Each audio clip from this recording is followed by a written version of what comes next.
Hello, people. It is Ian van Vuren again. It is the 24th of October 2024, and this is the first of a series of three videos that I'm making that addresses the situation of crime in South Africa.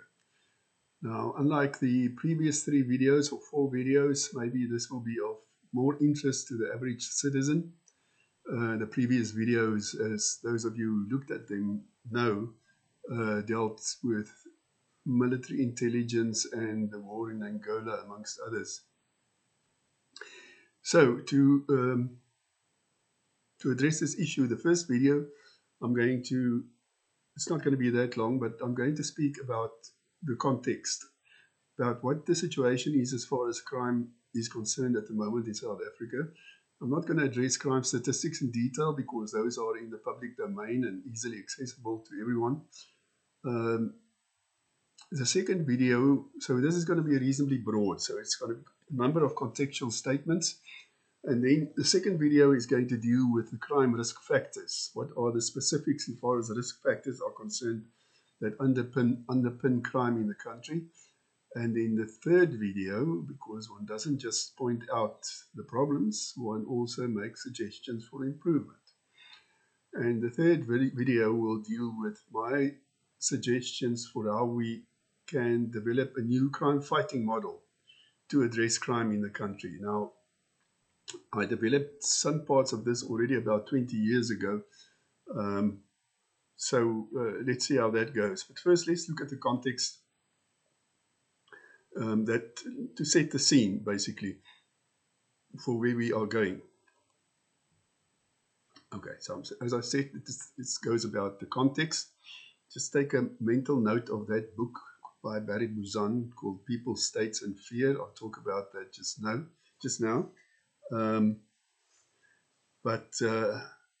Yeah, let me just quickly go to the next slide. This is some new software I'm using, so I'm still getting used to it.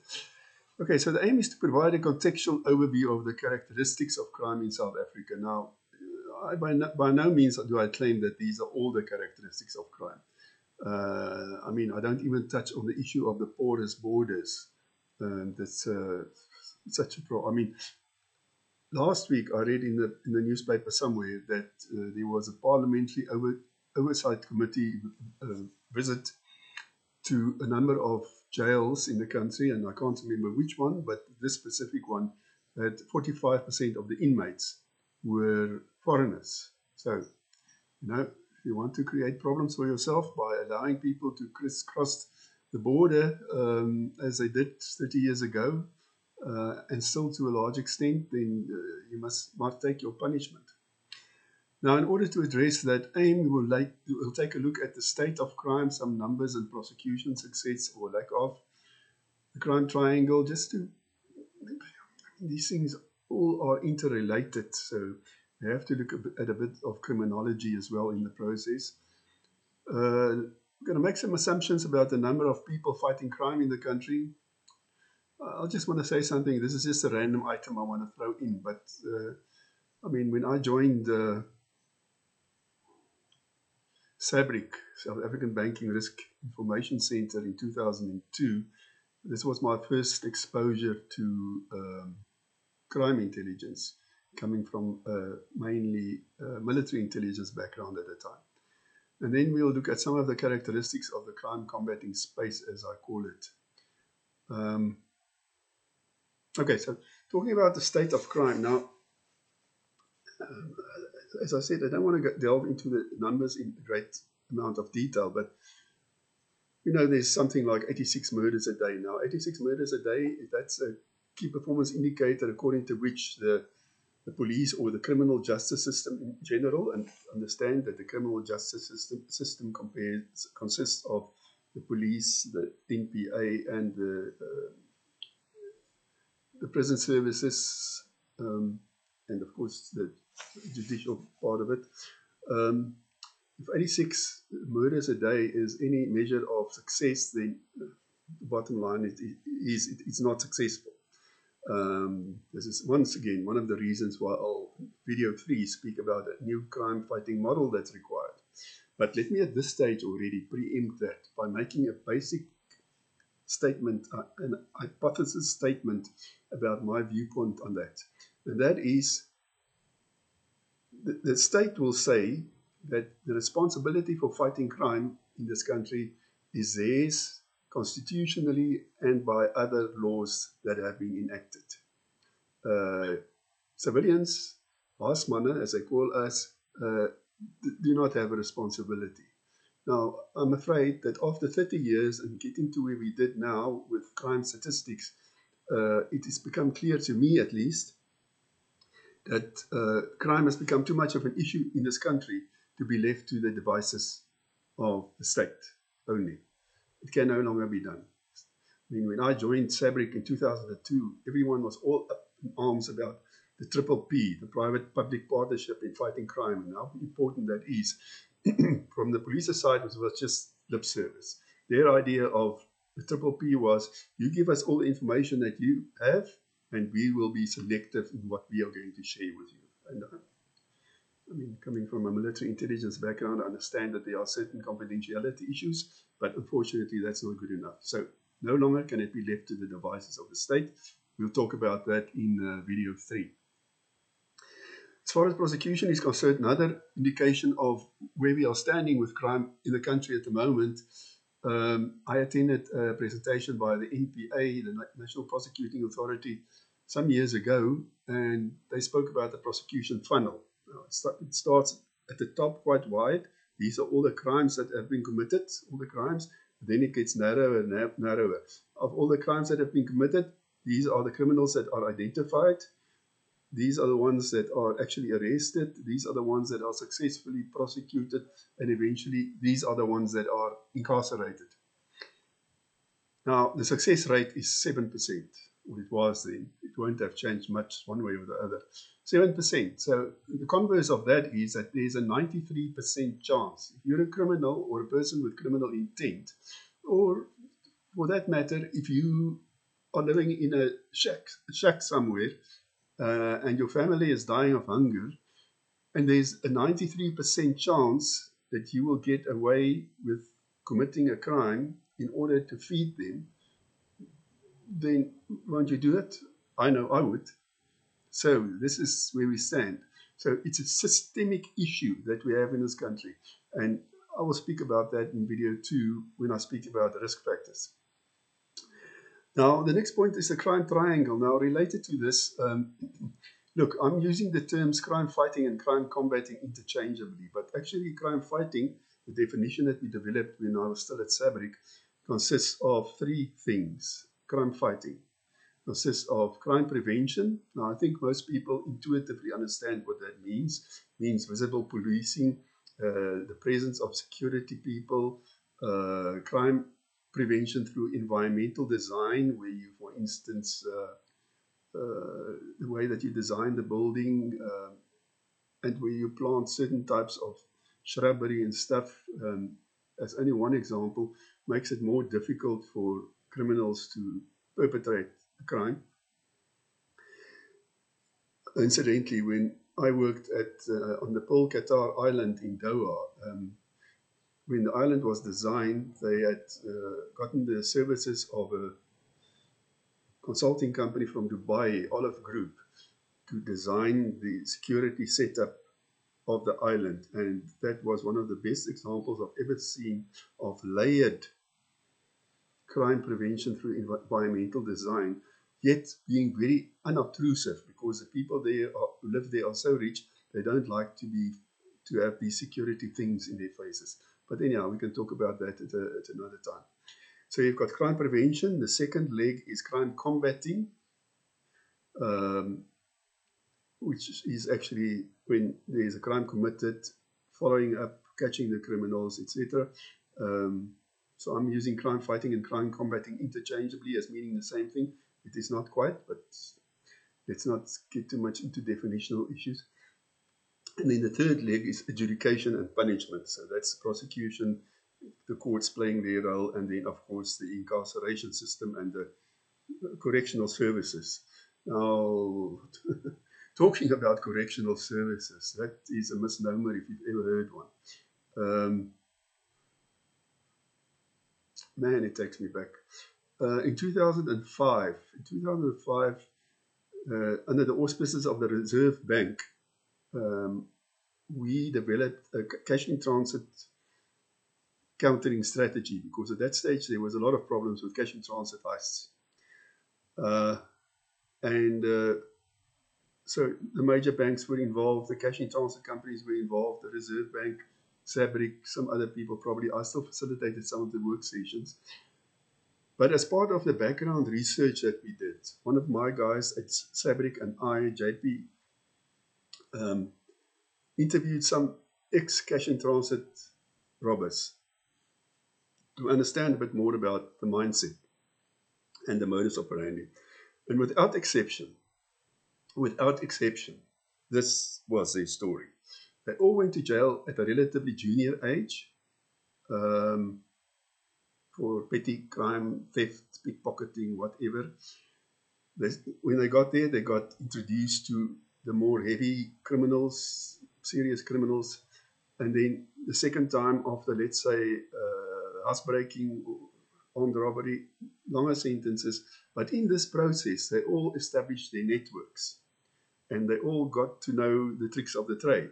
So by the time they get out of jail, then they knew each other, had contact details of each other, and they all got involved. Not all, but these people anyhow got involved. Because you must remember, in the violent crime arena in South Africa, cash in transit robbers are the apex criminals. They're the ones that all violent criminals strive to be.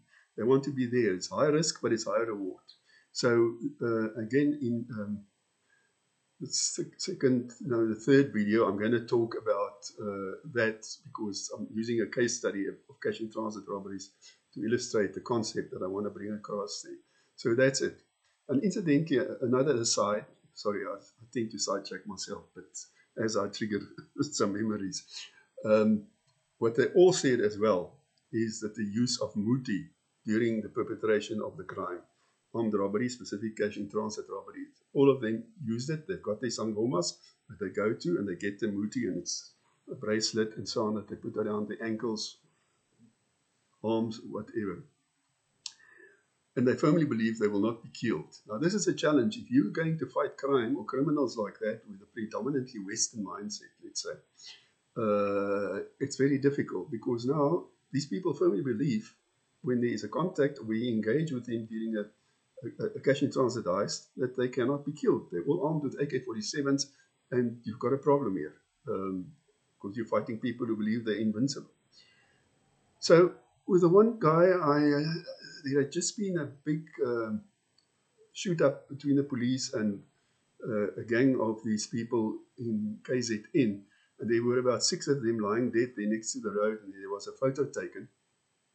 And I said to them, or I said to this guy, and I said, now, how do you explain this thing?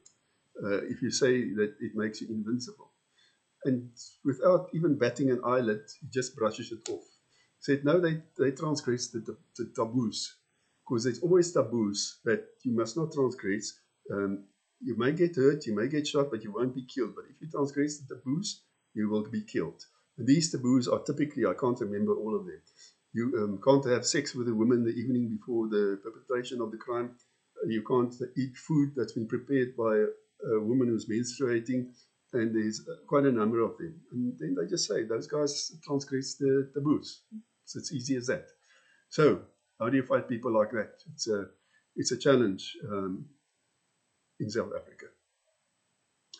Okay, so I came onto that point from the incarceration system or the correctional services system. So correctional services is far from correctional, as far as I'm concerned. And I'm pretty sure I'll get an earful from the people who work there, but so be it. The next point, just something about the crime triangle, just understand a bit how this works.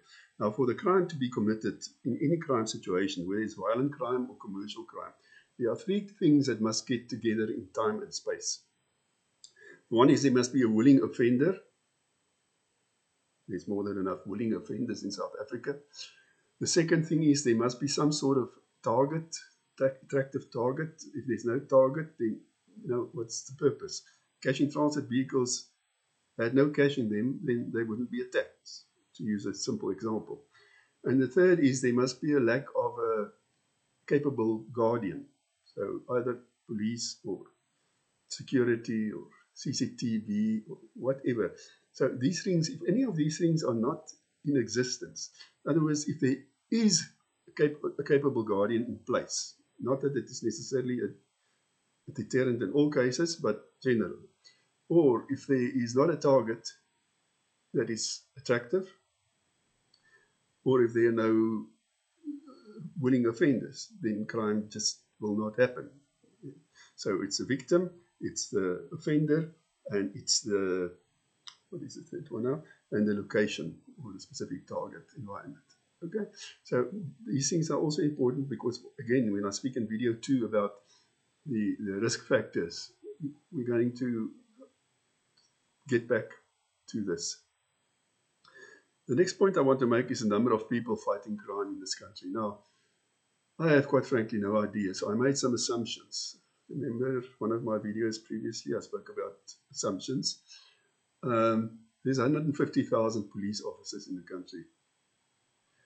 There's 2.7 million registered security guards, let's say, security personnel registered in this country. Then there is a myriad of other organizations with security personnel. I mean, the banks all have their security complement and investigators. There's a SABRICS, Consumer Goods Council of South Africa, in the retail space some years ago had the capability. I don't know if they still have. The post office had a capability. I don't know if it's still there. And so you can carry on. And then, of course, the NPA and the correctional services guards and personnel and so on. So altogether, I suppose you could say there's about 5 million people who either directly or indirectly are involved with fighting crime in South Africa. So if that is the case, and let us say that of all the 65 million people in the country, 10 million, this is a gross assumption, I know, but 10 million are either criminals or are prepared to do crime given the right circumstances. Then it means the ratio is 1 to 2 people who's doing crime fighting in some way or another against criminals. Now that sounds like a more or less acceptable ratio. It's probably higher than in most countries in the world. But still, we have 86 murders a day, and we have a 7% success prosecution and incarceration rate. So the question begs, why? Now, just now when I come to the characteristics of the crime combating space, I'll address that in a bit more detail. Just a point that I've thrown in there about military intelligence versus crime intelligence. Now, as I said when I did those presentations on military intelligence, you never had perfect intelligence. And it was different in war, especially if you're going to, let's say, attack people in a foreign country, Angola, for instance.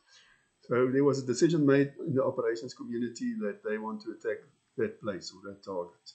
Then you as an intelligence officer had to provide intelligence. What do they have? Where must they throw the sticks or bombs, etc., etc. And most of the time you had to make assumptions. Generally speaking, if you had a lot of experience, then you were lucky in the sense that it turned out to be accurate. But still, that was it. Now, the difference with crime intelligence is that you have to develop and maintain an evidentiary chain that will be able to stand up in a court of law if you're going to catch somebody and they're going to have to be prosecuted.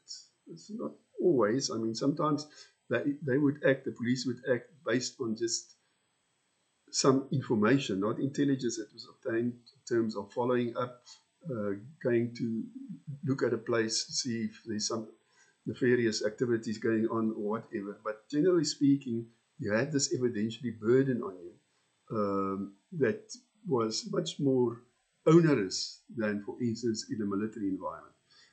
And I suppose when I joined Fabric, that was sort of the first eye-opener that I experienced. Because as I said in the previous presentation, I recruited some of my ex-intelligence personnel from the Air Force to come and work with me, but I also recruited, much to the chagrin of the police, some police crime intelligence officers, some brilliant youngsters like JP, Jean, whoever. And to get the, because I realized quickly that there has to be a balance here somewhere that has to be maintained. And in the process, I also have to be educated in the whole crime fighting environment, because I quickly realized that I was a bit out of my depth, no matter my experience in the military that I obtained there. But I just realized that this is a different kettle of fish, and you need some different exposure. All right.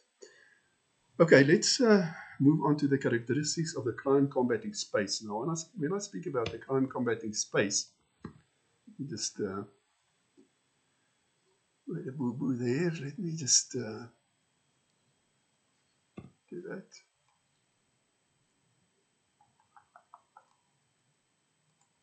Okay. Crime combating space is a space where that crime triangle that I spoke of, where everything gets together, where the opponents, criminals, and the good guys meet. So this is where crime combating operations are conducted, planned, executed, and where it is shaped in favor of preferably the security forces.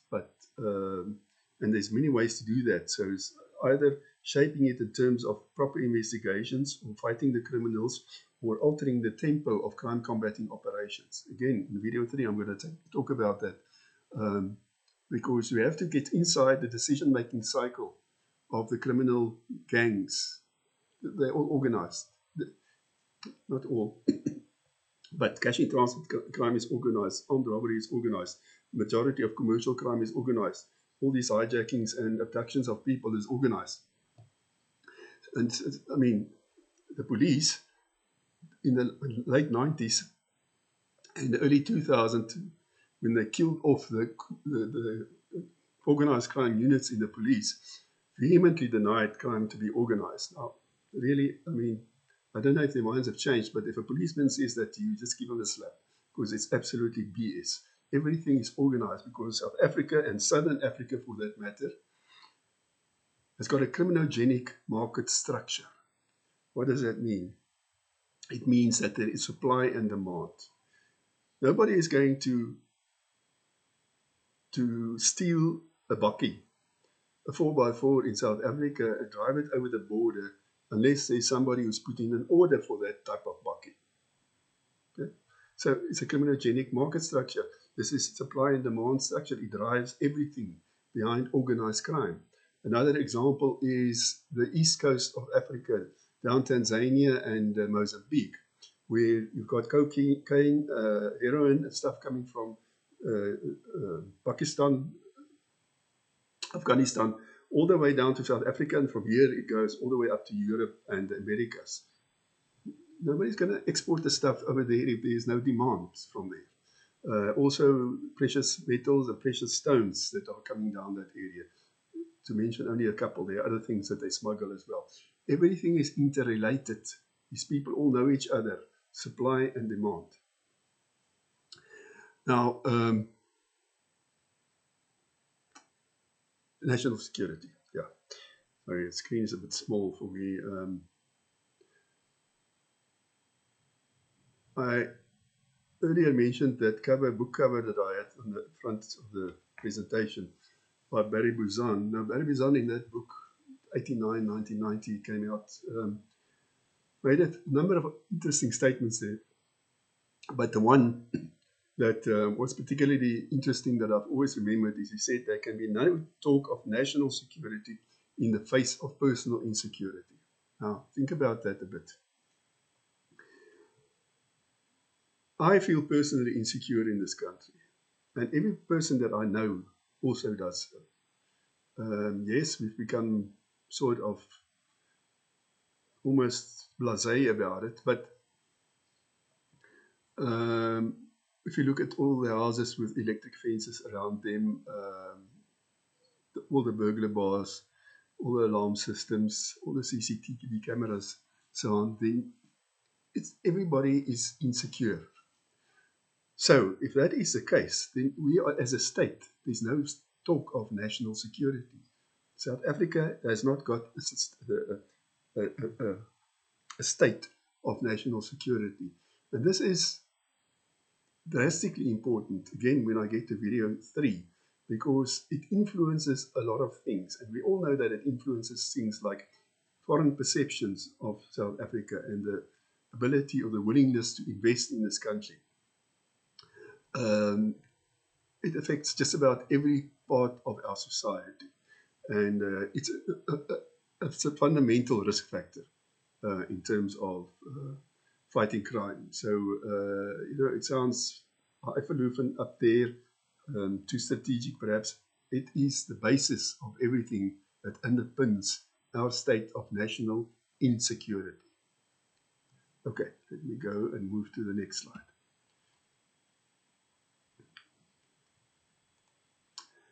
Another characteristic of the crime combating space is that there are various crime fighting initiatives, but lack of effective,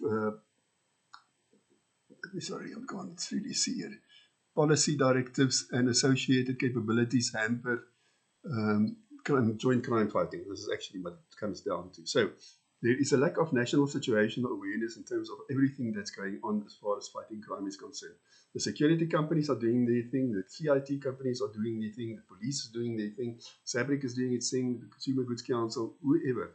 There are from time to time certain joint meetings, and the police would rush to tell me that there's the NATJOC, the National JOC, Joint Operations Center, so they've got a handle on this. No, they haven't got a handle on this. There's no national situational awareness as far as what is going on in crime is concerned. And this is a big problem. Again, video 3, I'll speak about how we can address that.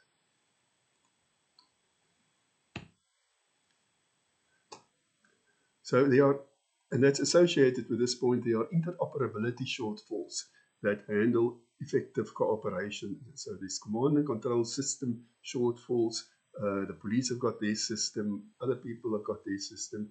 There is some good and clever systems. For instance, I refer to online intelligence, their intelligence systems that they use, that quite a few private companies use. Also the police, I think, Business Against Crime South Africa, BAXA, have got a very useful capability. SABRIC at the stage was the leaders as far as their capability was concerned. But these interoperability shortfalls, these systems do not talk to each other. And that is a big problem.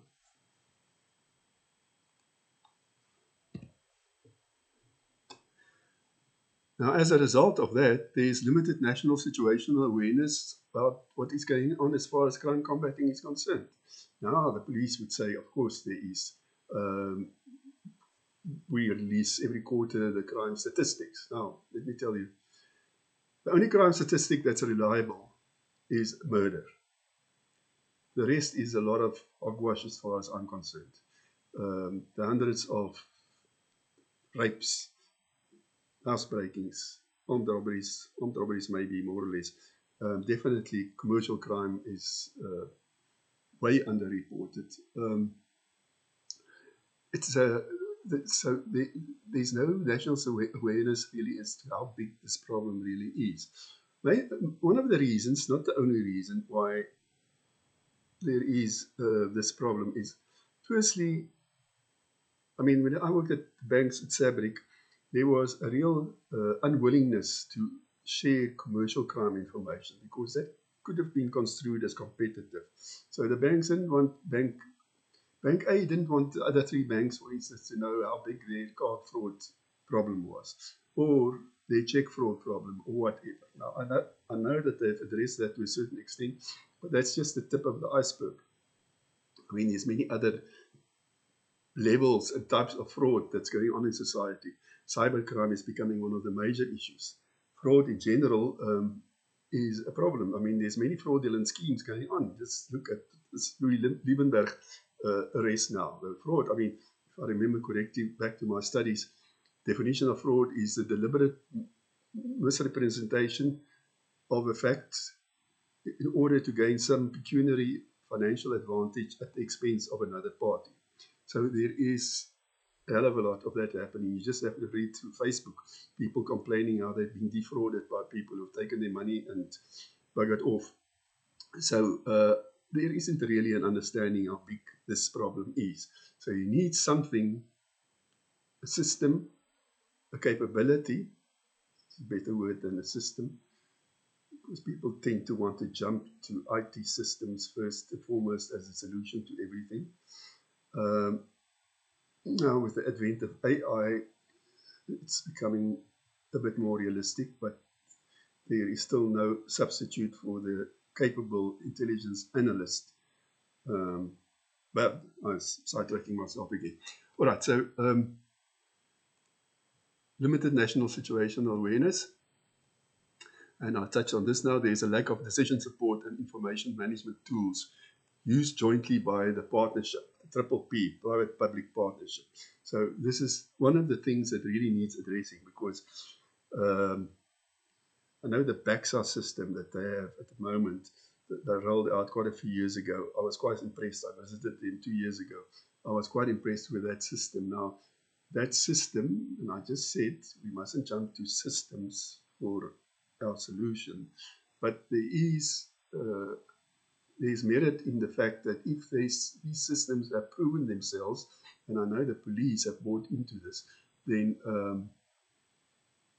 it can be used as a backbone, as a startup. But it has to be, again, I don't want to preempt video 3, but there has to be eventually some user requirement specification written up based on an established strategy that has to be done first. Strategy, remember from my previous videos, ends, ways and means. What are the ends that we collectively want to achieve in fighting crime in this country? Ways, how are we going to do it? And then with what means, amongst others, IT systems.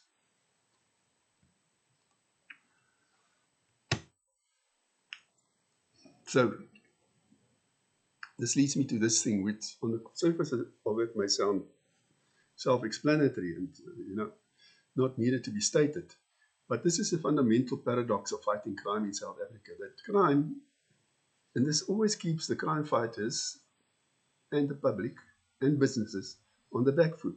Crime is the core business of criminals. That's all that occupies their minds, day in and day out, planning and executing crime. But fighting crime is not the core business of most citizens, most businesses, unless you're in the security business, I suppose. It's not. And this is why we are always on the back foot. And this is why, again, with video 3, we're going to have to change that paradigm around. We can no longer leave crime, remember, in the hands of the state only. Fighting crime in the hands of the state only. It has become too pervasive. It has become too overbearing. It's stuffing up the whole fabric of our society. And it's not going to improve. The trajectory, despite what they say about the latest crime statistics, I don't believe it. I told you the reason why. Despite the trajectory is not improving. This requires a new mindset where, in essence, again, I'm preempting myself, we, the good guys, have to go on the offensive. We've been on the defensive too long. We have to go on the offensive, to use a good old military term. So I say the important element that emerges from this is that South Africa does not yet have a joint triple P doctrine, strategy and concept of operations. Now remember what I said in one of my first other videos. Doctrine rests on 3 legs: theory, technology and experience. And I refer there to the development of air power doctrine, but we also have to develop a crime fighting doctrine. Strategy, and I remember I said that strategy and doctrine are 2 sides of the same coin. So whereas doctrine is best practice, it says how things should be done. Strategy says how it will be done, because there are always limitations on executing pure doctrine, normally of a financial nature. And concept of operations. How do you do it? The ways part of strategy. How are you going to run this? Again, watch video 3.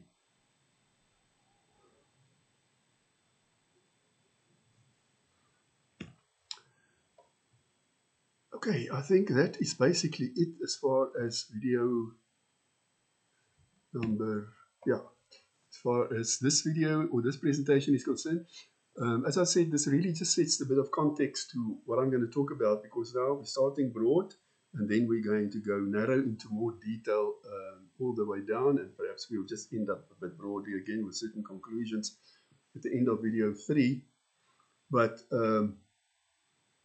in summary, I mean, I don't have to say this to South African citizens. We are in a mess from a crime fighting point of view. We cannot, I mean, the police is throwing more and more resources at the problem. I see in the newspaper yesterday, they're talking about 1,800 new recruits. This is all they think about the whole time, is more and more recruits. How well are those people vetted? How well are they trained? It's not a quantitative issue, it's a qualitative issue. And this is the big problem that we have in South Africa with fighting crime. It's always been thought, let's just throw more people at the problem. That's just a waste of time. So we have to look at dramatically new and different ways to come to terms with the problem. And we'll get to that in the following 2 presentations. But thank you, and have a wonderful day.